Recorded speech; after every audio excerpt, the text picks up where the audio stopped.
defense budget.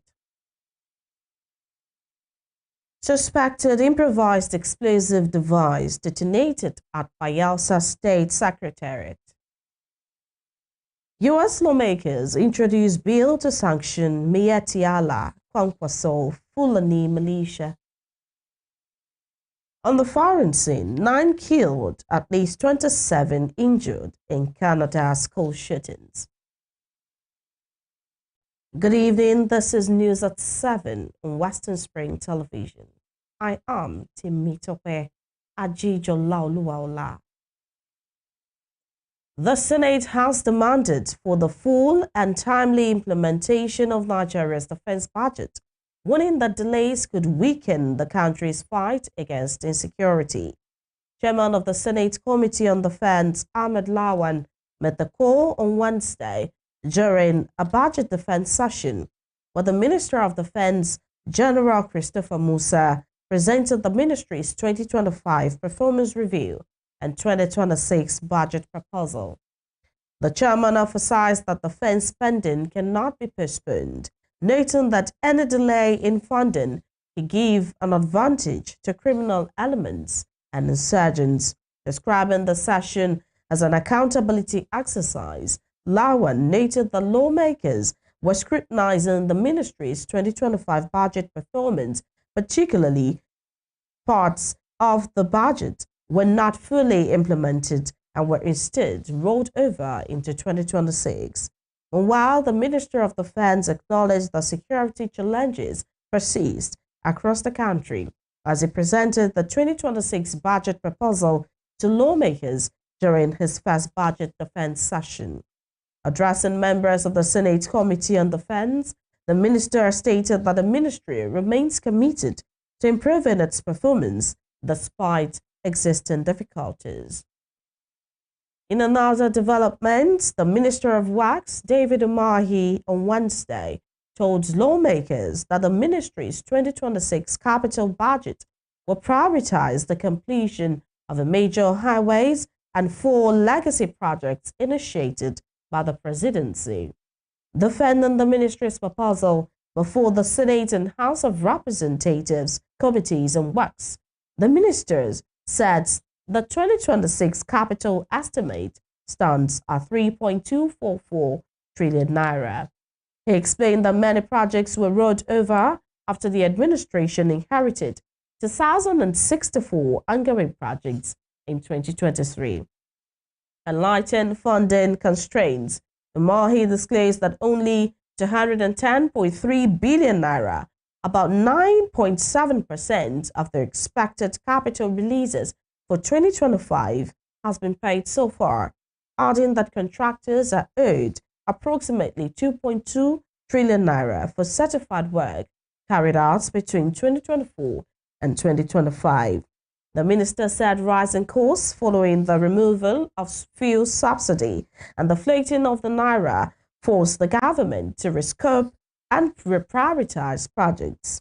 Umahi listed key legacy projects, including the Lagos-Calabar Coastal Highway and the Sokoto-Badagry Superhighway, assuring lawmakers that delivery would be phased, with some sections scheduled for commissioning by May 29, 2026.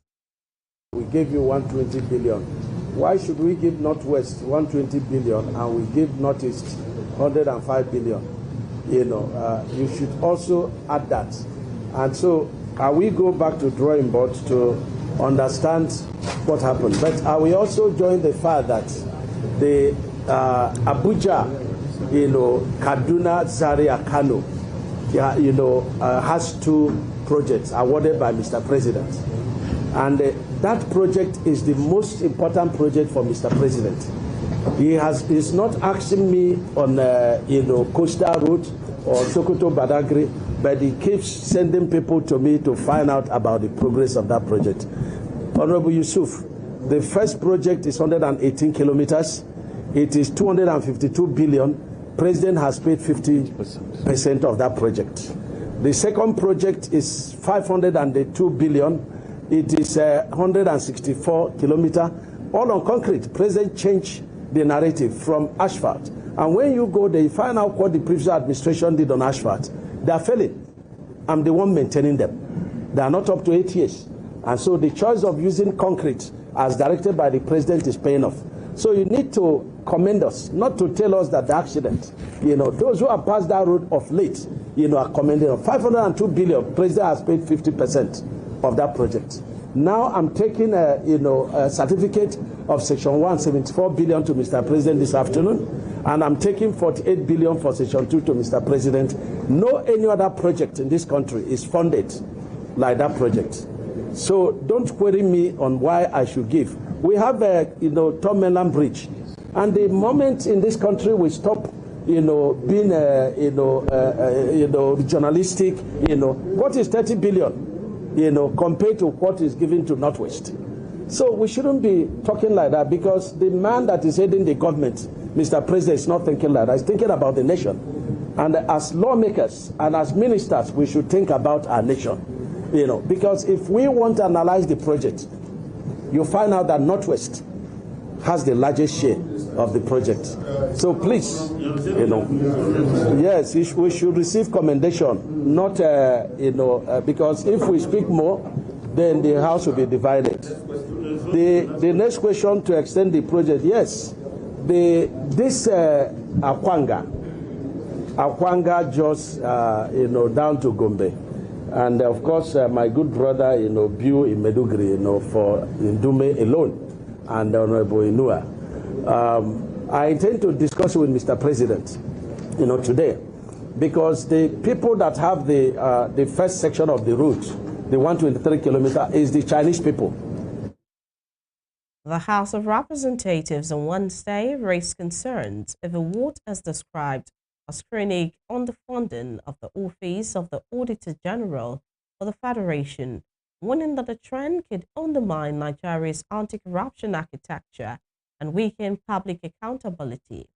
The concern was raised during the 2026 budget defense session of the office at the National Assembly Complex, Abuja, before the House Public Accounts Committee, chaired by Bami Dele Salam, while reviewing the proposed 15.8 billion naira allocation to the Office of the Auditor General of the Federation for the 2026 fiscal year.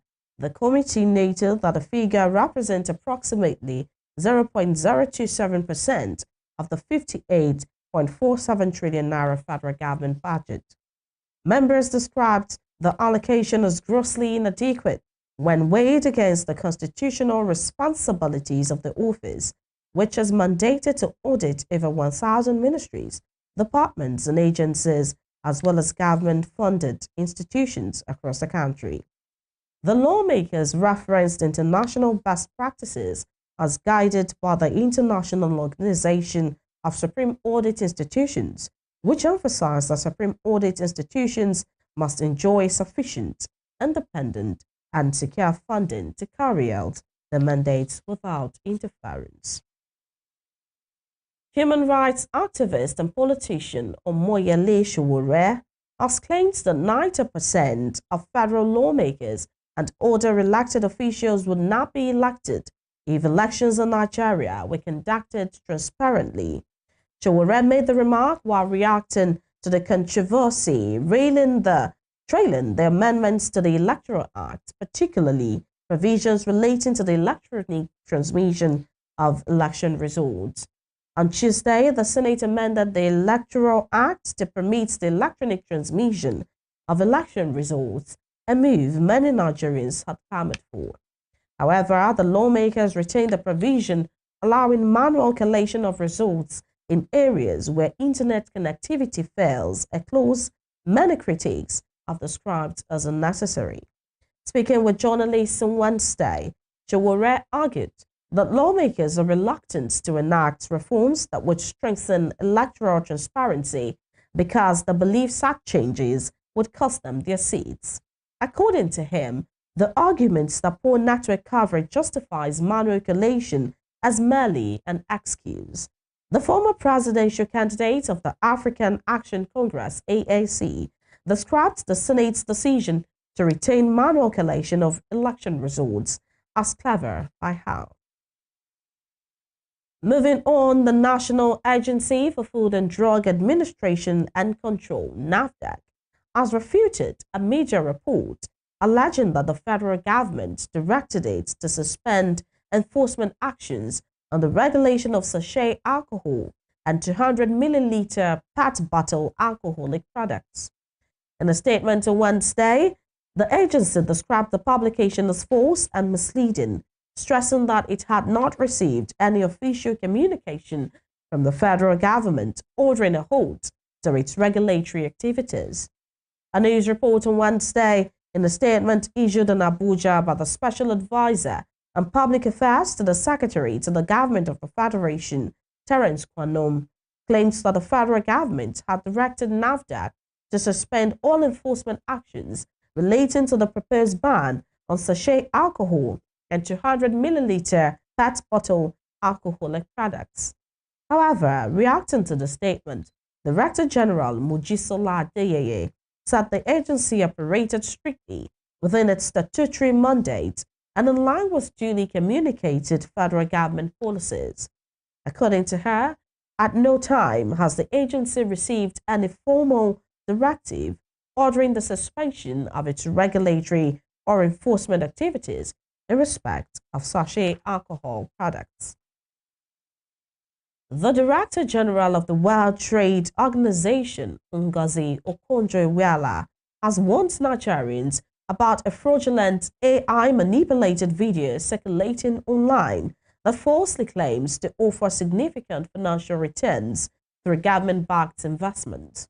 In a statement on her official X account on Wednesday, Okonjo-Iweala said the video, which uses her image as unauthorized, and the video, which circulated widely on social media, claims viewers could participate in an official program to secure and grow wealth. According to the video, participants could earn up to 2.6 million naira in the first week by making a minimum investment of 380,000 naira without requiring daily effort or financial expertise. The video details that the program was available to Nigerians over 30 years old, offered automated returns, and allowed withdrawals at any time.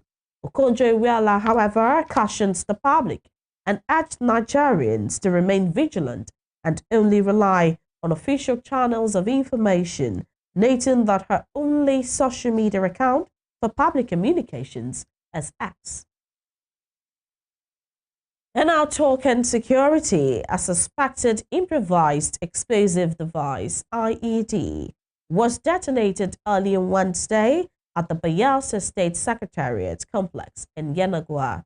The explosion prompted an emergency response from security agencies and a temporary disruption of official activities. It occurred at about 6 a.m., triggering swift intervention by the Bayelsa State Police Command.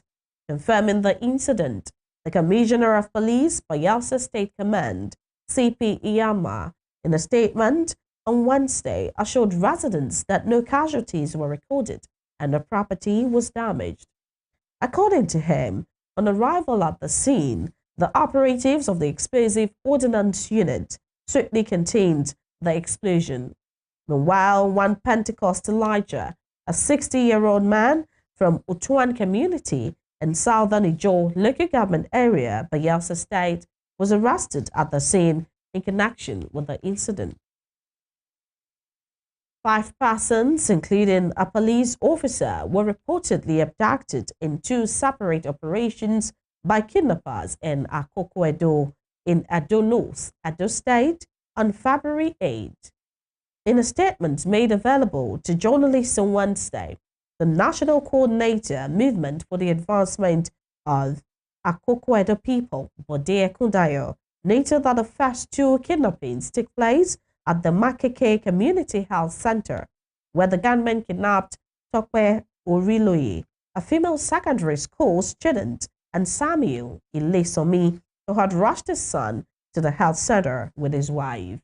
Ekundayo also said a gang of kidnappers invaded the residence of Police Inspector Shegun Obanoa from Uma Imoga in Akoko-Edo and abducted him, his wife, and daughter, later releasing his wife to go arrange for ransom to free her husband and daughter.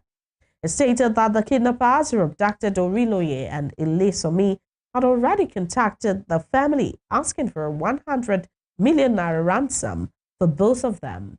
Meanwhile, the Edo State Police Command PPRO, Eno Ikwadem, confirms the kidnapping incident in Makeke, noting that suspects have been arrested in connection with the crime.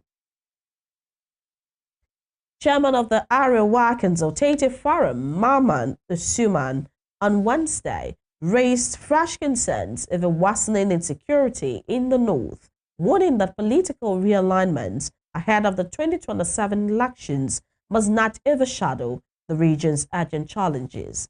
Usman spoke at the 79th National Executive Committee meeting of the ACF held at the Forum's Secretariat in Kaduna, where he called for sincerity, discipline, and action-driven leadership among members. Addressing delegates, he said the region was grappling with terrorism, banditry, insurgency, and kidnapping, which had continued to displace communities and disrupt livelihoods. He lamented that some political actors were more concerned about repositioning for the 2027 general elections than addressing out-of-school children, hunger, poverty, and insecurity. Asuman said recent attacks in parts of Kwara, southern Kaduna, Katsina, and Benue states had led to the tragic loss of lives and mass displacement of families. According to him, overcrowded camps and informal settlements have increased the risks of malnutrition and mortality, while repeated attacks have forced school closures and strained rural economies. The Chief of Army Staff, Lieutenant General Waidi Shaibu, has said Nigeria bore the heaviest operational burden in Liberia's civil war, stating that Nigerian troops formed the backbone of regional peace enforcement efforts that restored stability to the West African nation. According to a statement signed by the acting director, Army Public Relations, Apollonia Anele, Shaibu made the remarks on Wednesday at the Barclay Training Center in Monrovia during activities marking the 69th Armed Forces Day anniversary of the Armed Forces of Liberia. According to him, the stability enjoyed by the Republic of Liberia today stands as a direct outcome of deliberate governmental resolve, African solidarity, and the sacrifices of the Nigerian army. He emphasized that Nigeria's intervention under the ECOWAS monitoring group was neither incidental nor transactional, but a conscious foreign and defense policy decision undertaken in the collective interest of West African stability. Recalling Nigeria's role during Liberia's civil conflict, the Chief of Army Staff stated that Nigerian troops formed the backbone of peace enforcement operations, bearing the heaviest operational responsibilities and recording significant casualties to hold state collapse, restore law and order, and preserve Liberia's sovereignty. In outer judicial matters, an aid witness of the Department of State Services, DSS, in the ongoing trial of suspected attackers of the St. Francis Catholic Church in Owo, Ondo State, in 2022, has corroborated the Tuesday testimony of a seventh witness who identified one of the suspects as being part of those who carried out the attack. Like the seventh DSS witness did on Tuesday, the eighth also identified the second defendant, Al-Kazim Idris, as being part of those who allegedly killed the worshippers. The witness, an Amoteco operative, told the Federal High Court in Abuja that he was one of the officers who arrived at the church premises shortly after the attack. He identified Al-Kazim Idris as one of those who shortly after the attack exchanged gunfire at close range with him in the nearby bush. The DSS is prosecuting Idris Abdul Malik Meza, Al-Kazim Idris, Jamil Abdul Malik, Abdul Haim Idris, and Momo Tuho Abubakar over the June 5, 2022 attack on the church. The trial judge, Justice Emeka Wite, subsequently adjourned the case to March 24, 25, and 26 for continuation of trial. Olomotane Egoro, the sense prosecution witness of the Economic and Financial Crimes Commission, EFCC, in the alleged money laundering trial of the former governor of Kogi State, Yaya Bello, has maintained that the cash withdrawals by the individuals mentioned in his testimony were in line with the guidelines of the Central Bank of Nigeria. The witness, who is a compliance officer with Access Bank PLC, said he had been working with the bank since May 2023. He confirms that one Aminu Olanrewaju, he was earlier said to have made withdrawals from the Kogi State Government House Administration account, was one of the signatories of the account. On the cross-examination, he added that from the details in the account opening package, Olanrewaju was a civil servant and director accounts in the Kogi State Government Administration. The witness said, being an Access Bank official, he was not privy to the workings of the Kogi Government House account and could not state what the funds that were withdrawn were meant for, except for those that were detailed in the transactions. The banker admitted that the former governor was neither a local government chairman, nor was his name linked to any of the transactions presented before the court. The witness, however, said during cross-examination that no law was flouted in the transactions, reiterating that the withdrawals were in line with CBN guidelines. Justice Marian Anene thereafter adjourned the case to 10th, 11th, and 12th March 2026 for continuation of cross-examination of the witness.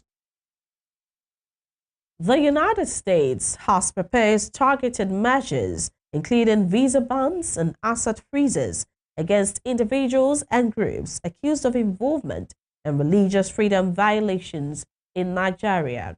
On Tuesday, United States Congressman Riley Moore announced via X the introduction of the Nigeria Religious Freedom and Accountability Act of 2026, co-sponsored by Chris Smith. The bill specifically names the former governor of Kano State, Rabiu Kwankwaso, as well as Fulani ethnic nomad militias and associations such as the Miyetti Allah Cattle Breeders Association of Nigeria and Miyetti Allah Kautahuri. According to the text of the bill, the U.S. Departments of State and Treasury would be directed to impose targeted sanctions under the Global Magnitsky Human Rights Accountability Act on individuals or groups deemed responsible for religious freedom violations. The legislation also calls on the U.S. Secretary of State to determine whether certain Fulani militias operating in Nigeria meets the criteria for designation as foreign terrorist organizations under U.S. law. In addition to punitive measures, the bill proposes increased humanitarian assistance to affected communities in Nigeria's Middle Belt. Still to come, President Bola Tinubu nominates Ambassador Ismail Yusuf as the chairman of National Hajj Commission of Nigeria. We'll bring you more on this when we return. Please stay with us.